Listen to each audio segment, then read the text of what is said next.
اخواتي انا عليكم. عاملين ايه يا ولاد؟ صلى على الحبيب قلبك يطيب. ما تنسوش تدعوا لاخواتنا في غزه وفي السودان. تعالوا نختار فروجه من دول ونشويها على الفحم في 8 دقيقه بس. ايوه زي ما سمعتم كده، وزنت فروجه على الميزان الكفه لقيتها عامله 100 جنيه. قلت ما يضرش. هنا وصلت مطبخي مسكت بلانشيتي وتعالوا نقطعها كده اكنك بتقطعي في عيل يتيم، ما صعبش عليك. نفتحها بالشكل ده ونطبطب عليها ونغوزها كام نغزه كده، ونعمل فتحه في كل ورك وفي كل صدر عشان تتشوى معانا في السريع البريع في 8 دقيقه زي ما قلت لكم. وبعدين نقسمها نصين بالشكل اللي انتم شايفينه ده. هنا كتكوته طبعا ما نقدرش نعمل حاجه من غيرها، هي الخير والبركه. قالت لازم نطهرها عشان البكتيريا. قلت لها هو احنا في مستشفى؟ عصرت ليمونتين ومطرتهم ب3 ملاعق ملح مع رشه جاريه من الخل المركز، وفتحت ازازه مياه معدنيه وعومت الفراخ في الميه ونسيبها ساعه الا ربع. مسكت بصلتين بس المهم ان هم يكونوا مصننين وقطعتهم مكعبات، وجبت 3 بندورات وعملتهم مربعات، ومسكت عدد 2 فلفلات لازم يكونوا بقرون شبه ناس كتير في حياتنا وخرطتهم بالطول. وطبعا ما ننساش الفلفل الملون احمر اصفر بينك مع فصين توم، وما يحلوش بقى غير بعصره ليموناده وعصرها يا مدير عشان تزفلط. لازم شويه زيت مع نطره خل تفاح احمر، ونسقسق ليهم شويه ميه وناخدهم ضربه مبرحه لحد ما المكونات تتمزج مع بعضيها. الخلطه دي بقى جربيها هتدمنيها. ننزل بيها على الفروجه كده تقوم تيجي الكتكوته عامله لهم مساج من الجناب والفخاد والوراك والصدور. ولازم نهتم بكل تفصيله في الفروجه، ونفتح التلاجة بتاعتنا ونسيبها 8 دقيقه على ما تسقع بقى شويه. الكتكوته تجرب تولع الفحم على الشوايه. جابت شويه حطب ومسكت ورقه ولعتها مولع، حطيتها على الحطب. وهنا كنت جبت الفروجه وفتحت الشبكه وحطيتها وقفلتها. كان اللهب ولا استعنا بالخبراء البهنسويين، وواحد يهوي والتاني ينفخ والتالت يتفرج ونهوي. ننزل بقى بعد شويه ببقيه الخلطه كده على الهادي مع استمرار النفخ لحد ما النفس يتقطع، ونهوي كمان شويه عشان الجو حر جدا والديك بيدن. وننزل تاني بقى بالخلطه ونقوم قلبينها على الجنب التاني. بصوا بقى الجمال والحلاوه يا ولاه. الله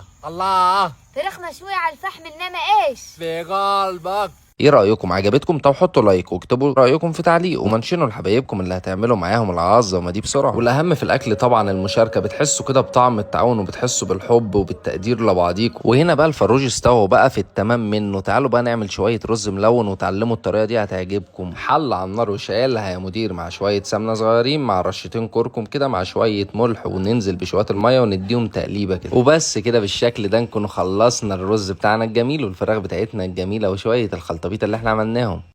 وهنا بقى بعد ما خلصنا شويه المشاوي العظمه دي كده بقى نيجي ندوق ونقوله بسم الله. بصوا الجمال والحلاوه. الاول هتشتروها بكام دي من بره؟